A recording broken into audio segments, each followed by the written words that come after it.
format is going to be the planners are going to do a brief presentation on land use in Congress Park. Specifically tonight, we have given them some written questions in advance that involve issues around displacement, infrastructure and parking, and building heights. Questions were submitted online, and we're also going to be asking those. If you have a question tonight, please write it on your card, and we'll have people picking them up and trying to get everyone's questions answered. And we request that everyone be respectful of one another tonight on this topic that has so many difficult issues involved. So I'm going to give it to Curt.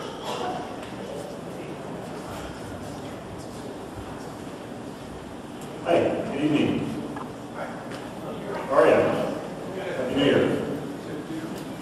My name is Curt Upton. I'm one of the planners working on the project. The project is the East Central Plan. And we're here tonight at the invitation of Congress Park neighbors. And we had some requests about content and format. I think we have the room here for 2 hours. I'm going to try to wrap up my presentation in about 30 minutes. And so I'm going to go through the slides relatively quickly. However, if you see something that you need to refer back to as you submit comments and questions, just put that there in your comment or question that you'd like to refer back to a slide, and I can go back and we can spend more time on some of the detail. I was told that I should be very brief on process, so I'm assuming most of the folks in here are somewhat familiar with the plan process at a general level. So I'm going to gloss over some of the introductory ideas and process pretty quickly. So here's our New Year's resolutions. These are the ground rules for the meeting. We're asked to encourage folks to be constructive, to not interrupt the meeting, and please, if you have questions, submit a card to one of the neighbors and it'll be asked. I, as well as several of our staff, will be here after the meeting, and we will try to make sure every question is asked. If we don't get to everyone's question, or if you have follow-up questions that were not answered in the formal presentation, Q&A.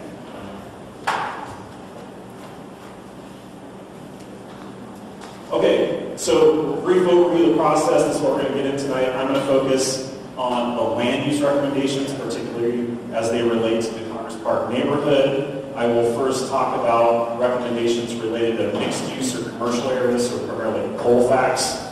And then I'll get into some of the land use recommendations for the residential areas.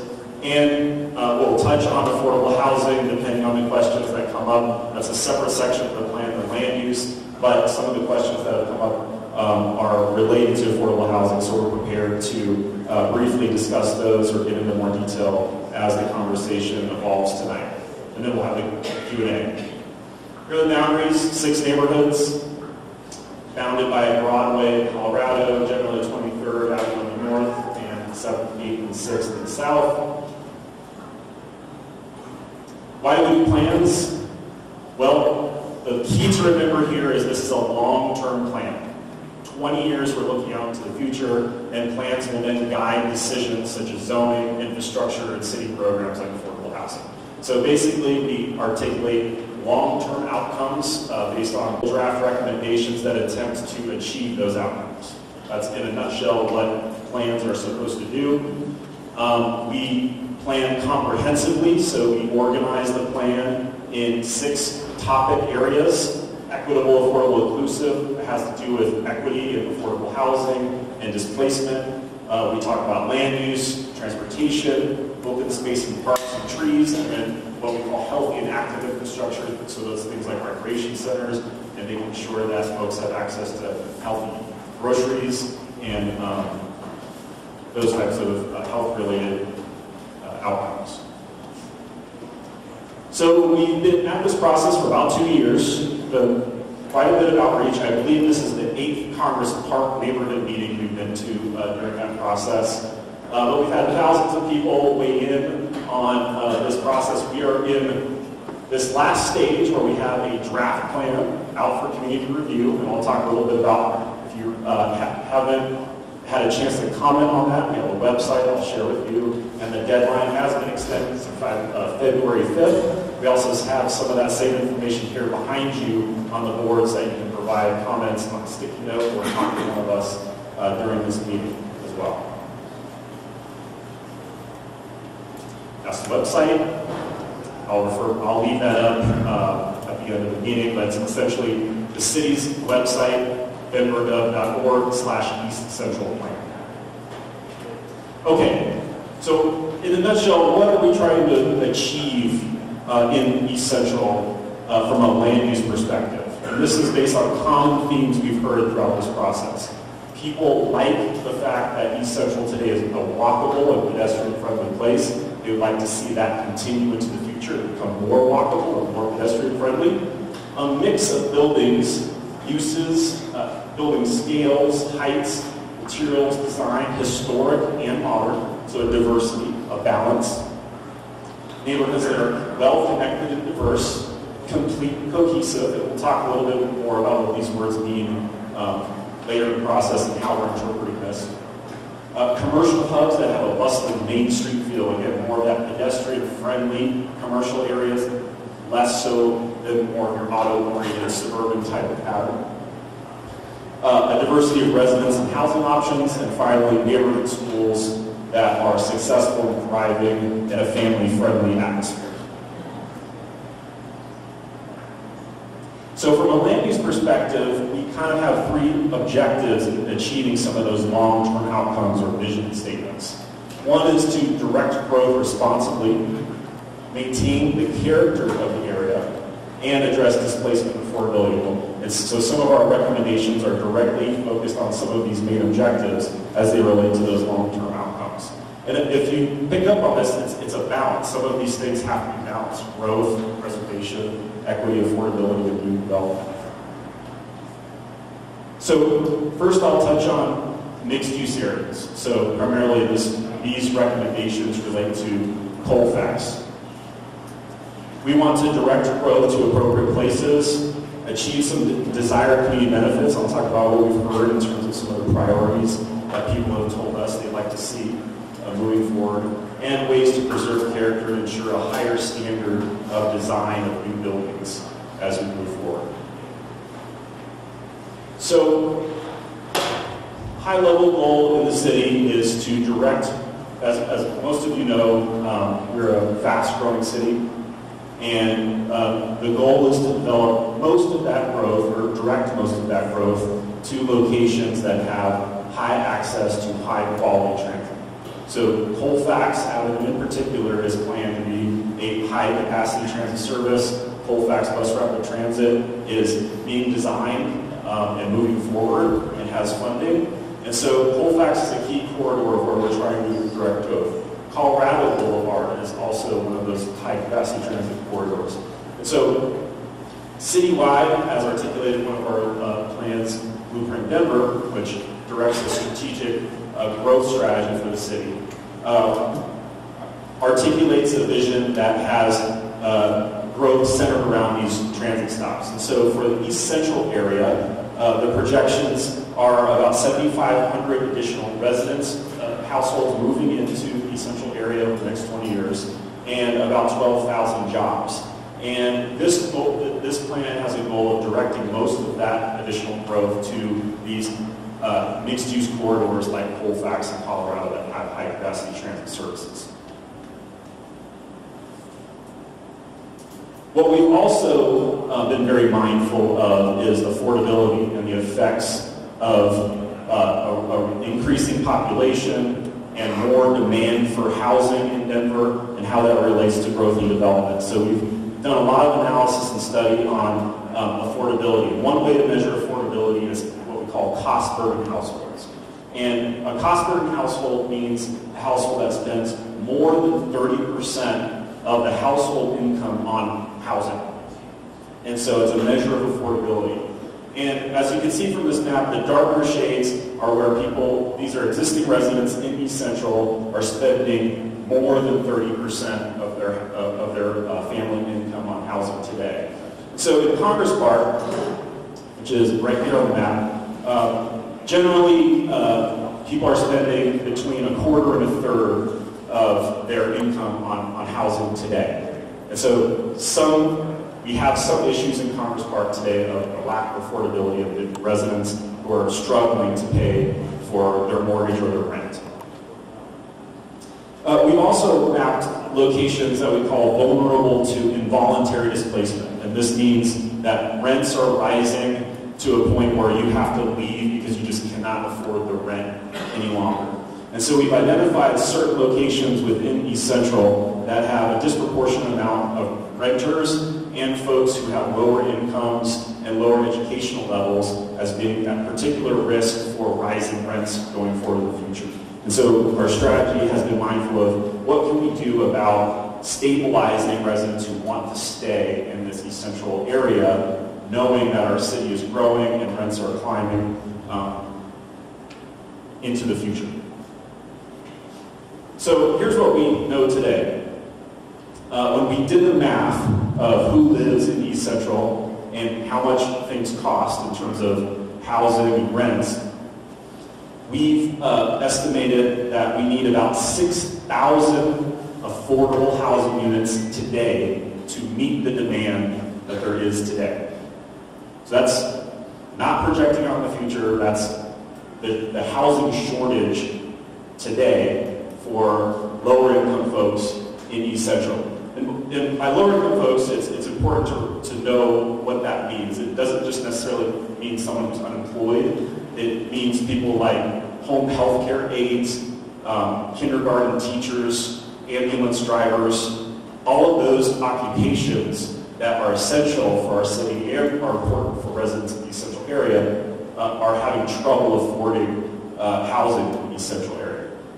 We also have about 3,000 affordable units in East Central today. And by affordable, I mean, the income is restricted. So there's an agreement with the city that they provide rents not above a certain level. And that only folks who are made a certain amount of income are qualified to live in those units. So we have 3,000 of those units today in East Central, and over the next 20 years, about half of those units, the income guarantees and the affordable guarantees will be expiring. So they'll go back onto the market as potentially market rate units at a higher cost.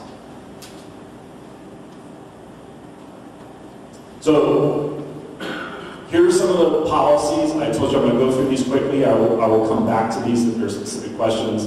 These are on the boards in the back. They're also online. So related to mixed-use areas, again, particularly Colfax Avenue, first policy is to allow taller buildings close to downtown and along major transit corridors only when significant community benefits are provided. We'll get into what that means.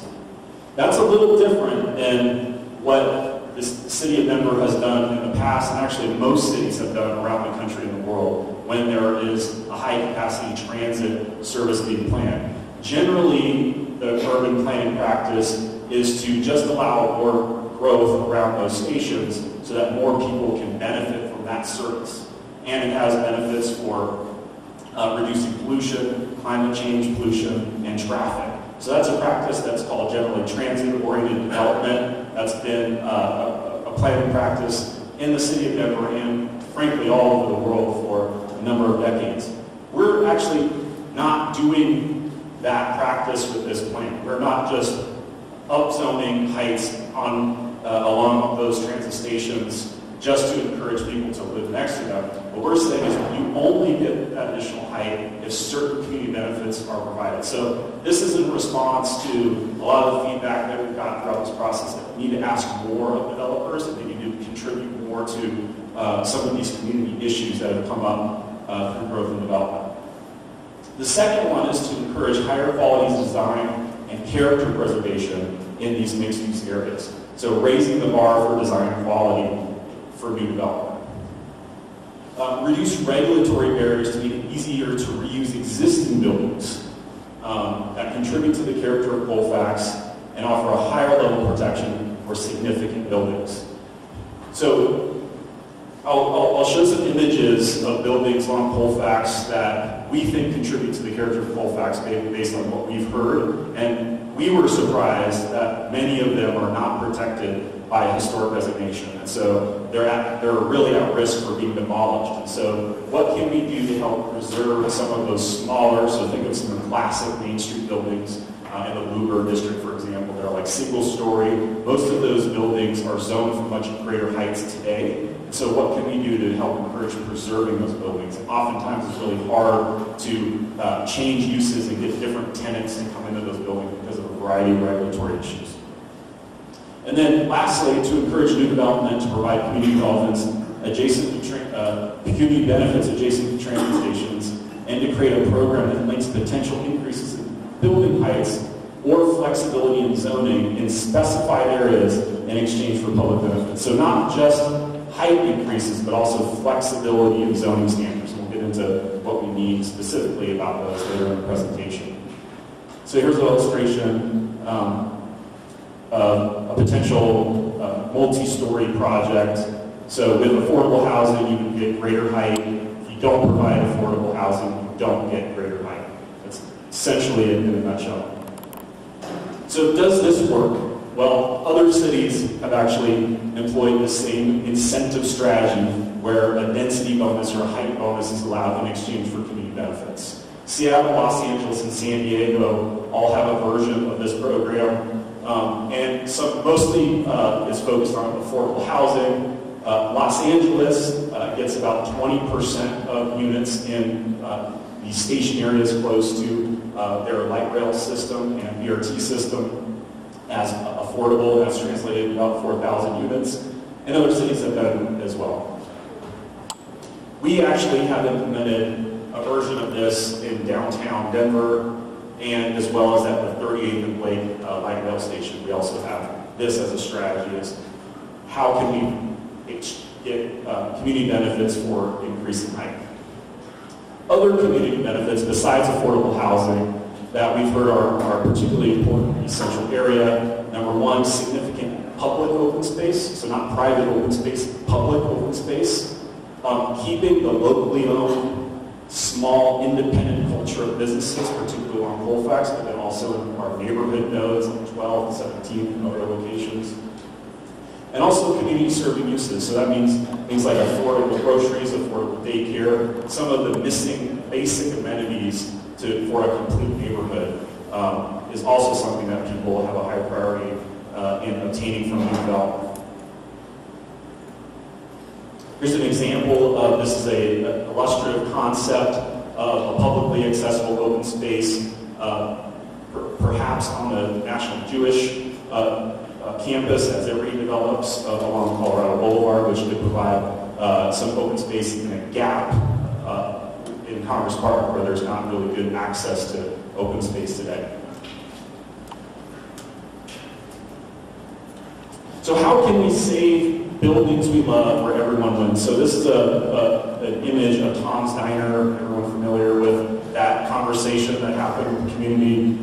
There's a lot of strong opinions on whether that property should be redeveloped, whether the building should be preserved. But we use this as an example of there was an incentive to demolish that building, right? The property was zoned 8 stories. This is actually a fairly common condition along Colfax, where you have a building that's it's unique, it's kind of funky, it contributes to the character. It's not historically protected today, but it's a fairly large property with an 8-story zoning entitlement today.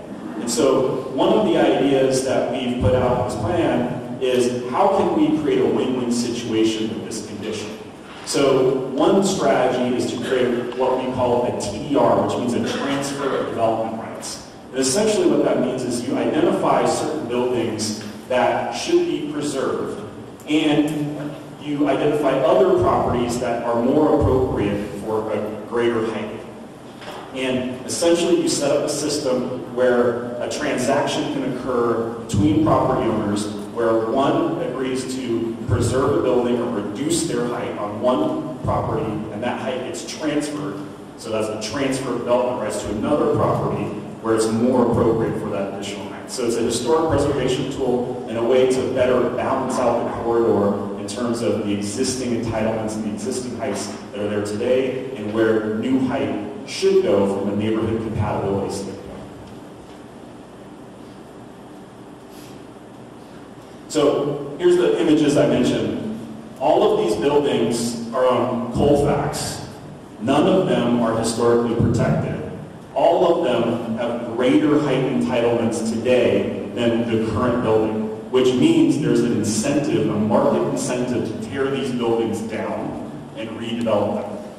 So that's one of the issues that we're trying to address in this plan is how can we change the incentives in the zoning to better preserve these types of buildings that we think contribute to the character of Colfax and we don't lose these.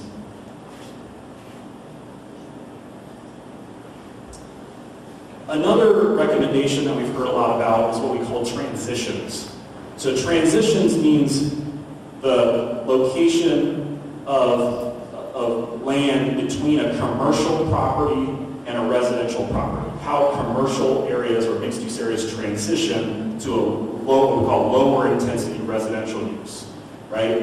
And height can be one of those issues that have an impact on adjacent residential uses. And so one of the things we're looking at is new design. We're actually recommending that new design standards and guidelines be drafted and developed for this purpose of improving that condition of that sharp juxtaposition of a commercial mixed-use building and a lower density residential building. And what can we do to make that better condition? And so this is an example of shadows and solar access and height that we're looking at and how we can adjust the massing and the form of a building to better allow reduce shadows and better allow solar access and just a more sense of openness on adjacent properties.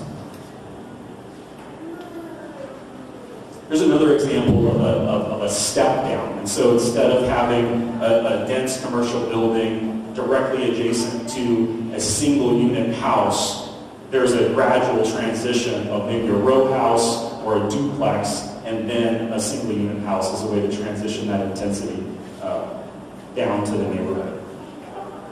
Okay, so we'll get into specific locations of height. This map is in the back, it's also online. We encourage everyone to look at it, weigh in on it. These are all draft ideas. We will be changing this plan and putting out a second draft over the next few months.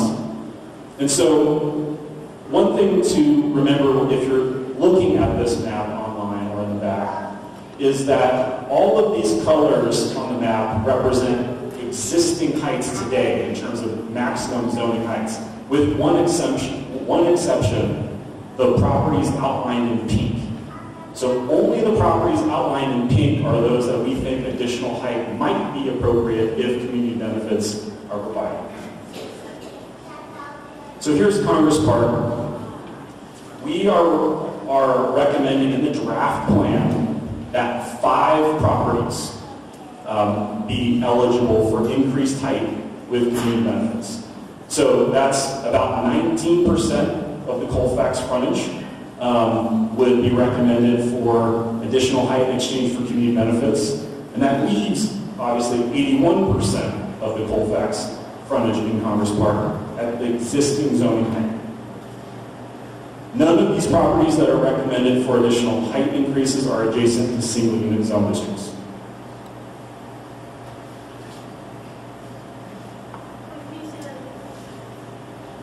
What I just said.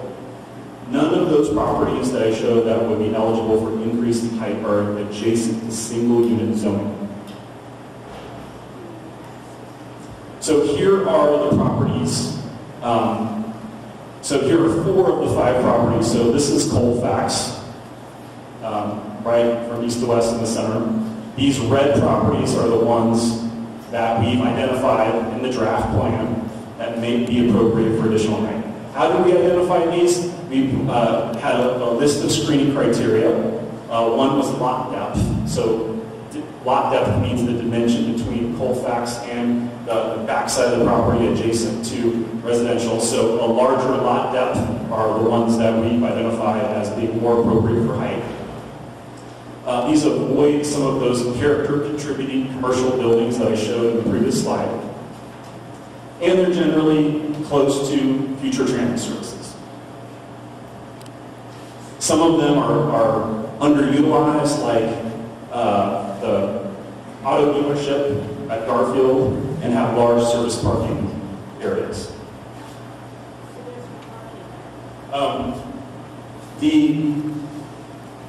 Generally, the existing heights on Colfax today are a maximum of 3 stories, 5 stories, and 8 stories.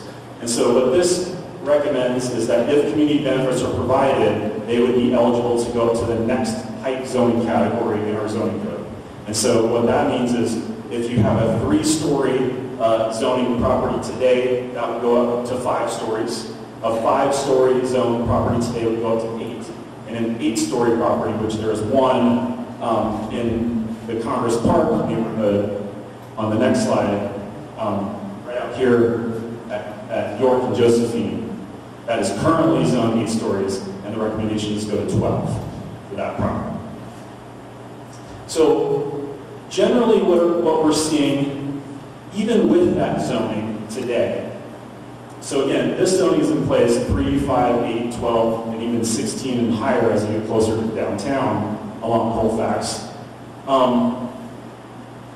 Almost all of the development that has occurred in the past 10, 15, 20 years or so has been on these larger lots. And unfortunately, so that's 87% of the larger lots, or development has occurred on larger lots. 64% of that has been in 1-story commercial, mostly chain development. So think 7-Eleven, McDonald's, Burger King.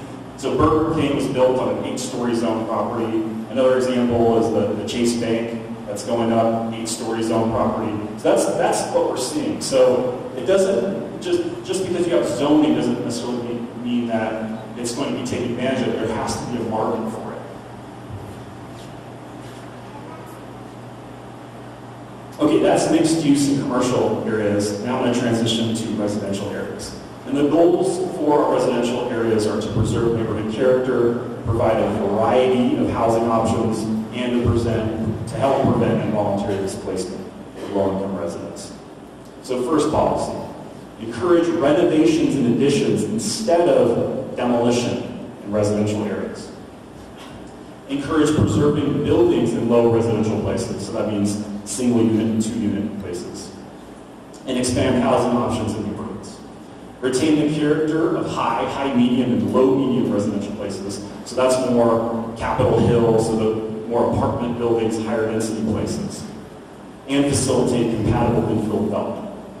Work with neighborhoods to modify zoning standards for new construction to be more consistent with the neighborhood character in low residential places, so like Congress Park. And mobilize next steps for preserving historic buildings and neighborhood character. So what does that mean? Here's Congress Park. We've partnered with an organization called Discover Denver. They're a branch of Historic Denver. And they have surveyed the entire East Central area and have identified locations that meet their criteria of being historically significant. And so the purple areas on this map are where they've told us, frankly, that there is historically significant buildings. And we've gotten a lot of questions on why are some of those like blank locations that aren't purple. How did that go about? We've asked that same question, so we'll provide an update to this map if there's any issues or errors. But that's basically our finding in this process, is that Congress Park is a historic neighborhood. And so we want to support preserving the historic character. And that means modifying zoning to ensure that additions and new construction is compatible, and providing incentives for historic preservation and more diverse housing options. So this is not in Congress Park, but this illustrates a problem that we've heard throughout this process. The zoning that allowed this condition is the same zoning that's in Congress Park. So there is a market today, there's a strong market today for large houses, particularly in close to downtown neighborhoods like Congress Park. There's a strong market for that. And we're seeing many of these neighborhoods where this is occurring, where people are maximizing every square inch of the zoning they have in their current zoning to take advantage of that market. And what does that do? Well, it creates this if you care about the look and feel and the character of the neighborhood. One could argue that the house on the right really doesn't fit in with the established historic character of the neighborhood, right? The other issue, and this is an issue that we've been hearing citywide, is this is one of the factors in what's contributing to the rising cost in some of our neighborhoods where this is happening. Because the 1941 small bungalow is smaller. It's 858 square feet. And the new build is almost 2,400 square feet. So the way, obviously, you all know, the way real estate prices work, it's the price per square foot. And that house is generally going to be much more expensive than the smaller house. So those are two of the issues that we are trying to balance and respond to in this plan, is how can we encourage more compatible from a character, look and feel, and design standpoint, and encourage smaller housing to go in instead of small housing being replaced by large housing, which has the effect of increasing prices in the neighborhood.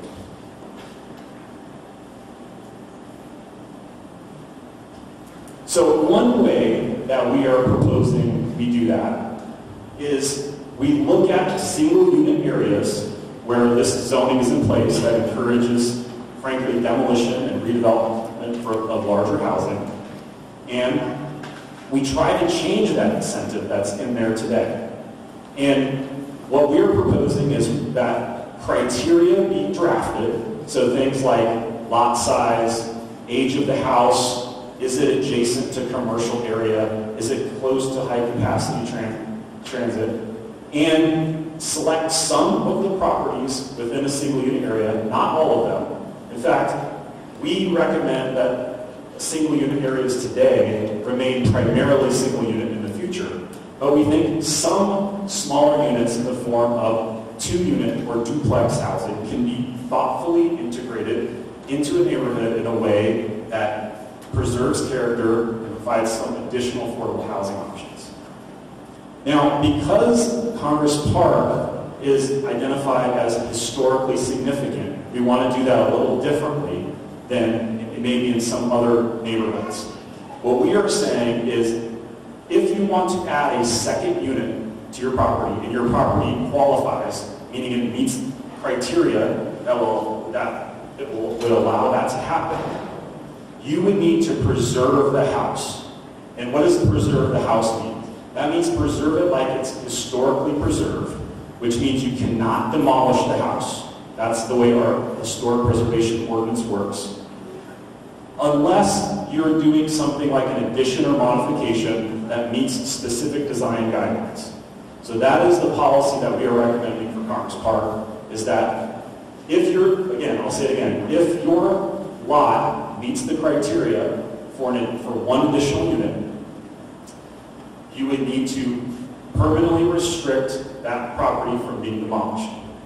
If you do decide to demolish your house and you're rebuilding it, you lose the right to do the second unit. It would have to be rebuilt as a single unit. So that's where the economic incentive comes in. So I'll be happy to, this recommendation has been misunderstood, and I want to make sure that we have a discussion tonight and we can stay around. Please ask questions, submit your comment cards to folks, because I know people have a lot of questions about this recommendation. I'm going to go into a little more. So we also, as was mentioned, got some questions from Congress Park neighbors on general concerns that we hear a lot in city planning when there is in a growing city where growth is being planned. And a lot of that has to do with infrastructure. So we have been coordinating with Denver Public Schools since the beginning of this process. In particular, the Director of Planning for DPS. And it's a little hard to see, but this is their central Denver, so this is larger than the East Central area, but generally in the central Denver area, school enrollment is declining, generally. Does that mean every school is declining? No. But generally in Denver Public Schools, enrollment is declining, and they're actually projecting by next year that enrollment will drop about 1,000 students. Okay? We asked them specifically about Teller Elementary because that's been brought up in our conversations with Congress Park. And we asked them to review our recommendations for land use and our projections for growth and development. So Denver Public Schools uses the same population projections that we're using for this plan. They're created from Dr. Cog, and a variety of different agencies use those population projections. DPS also closely coordinates with our Development Services Division. So our Development Services Division handles plan review and permitting to have an understanding of the next 5 years, what's happening in these neighborhoods over a 5-year period, because a lot of our growth projections are 20 years out. And so they monitor that on an ongoing basis, and that factors into where they decide they need to add schools or expand schools or maybe close schools if enrollment is declining. One of the things they mentioned in the East Central area generally is they do see a risk of declining enrollment. Teller actually has really good enrollment, but what they've indicated to us is that 40% of Teller's student population does not live within the boundary, which means they're coming in from other neighborhoods. Okay? So based on all of that data, what they have told us is they are not concerned with the land use recommendations in our plan.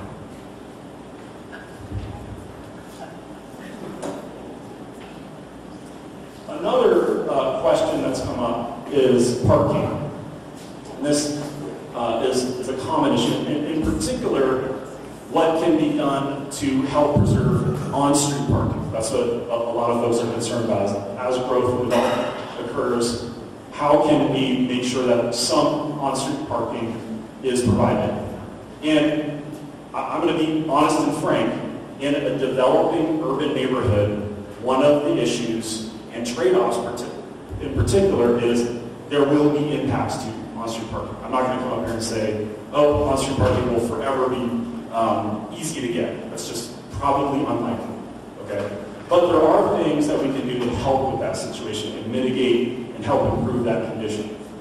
And by the way, on-street parking is a factor of a lot of different issues, not just zoning and density. I mean, one successful small restaurant can really have a big impact on on-street parking that we've seen in some places. So we have a section in the plan called what our TDM strategy is. TDM means Transportation Demand Management. We have a variety of tools. We have actually dedicated staff in our, what used to be called our Public Works Department, is now called the Department of Transportation and Infrastructure, dedicated to transportation demand management. We also have entities called TMAs, Transportation Management Associations, that we're trying to get more active in this part of town, in East Central. And they can also help with some of these things as well.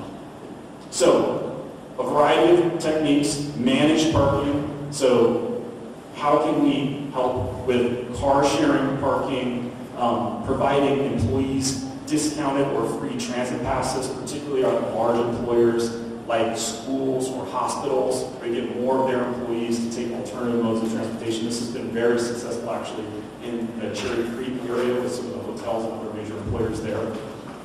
Other things like bike sharing and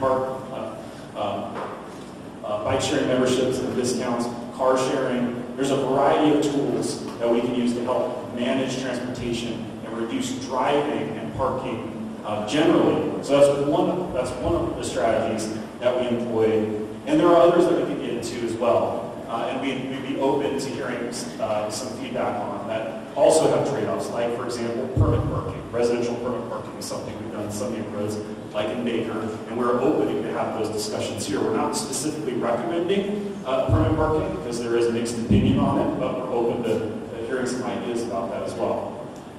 We have done a parking study in the East Central, a street parking study in the East Central area. And as you can imagine, street parking is less available in locations closer to downtown and that have more of a mix of uses, mix of commercial uses, and a higher density area. So the first column on the left is AM occupancy, generally of street parking, and the second column is PM occupancy. And in Congress Park, we're showing that about 42% of the on-street spaces in the morning and 40% in the evening are available. Now, this is general. Hold on. This is general for the entire neighborhood. There are specific segments of streets we've actually mapped out where those hotspot locations are, where this is actually not accurate, right? And so one of our strategies in the plan is to focus on those hotspot locations. Again, it's not the entire neighborhood of Congress Park, but there are some hotspots, in particular closer to Colfax and closer to the commercial areas where on-street parking availability is difficult today. And we have a variety of strategies and policies to try to prevent that, or try to address that. One is to try to get property owners to work together on shared parking agreements. And this is more complicated than it sounds, but it can be done when led by a municipality. And we think that there's some examples in Seattle recently that have had some real success on making sure that property owners are working together. So what that means is if you're a church or a bank, you're only using your parking at certain hours, can an adjacent use that needs parking at a different time, so if you're a nightclub or a restaurant, can you use the bank parking lot at night? It's as simple as that. It's really complicated when you get into insurance requirements and things like that. Here's another way of we're analyzing issues related to transportation as we mapped out households without cars. Actually, most of the central areas do much better, if you think not owning cars better, than the city as a whole. I mean, we have a lot of folks, more than 1 out of every 3 households in some areas of Capitol or North Capitol that don't own any cars.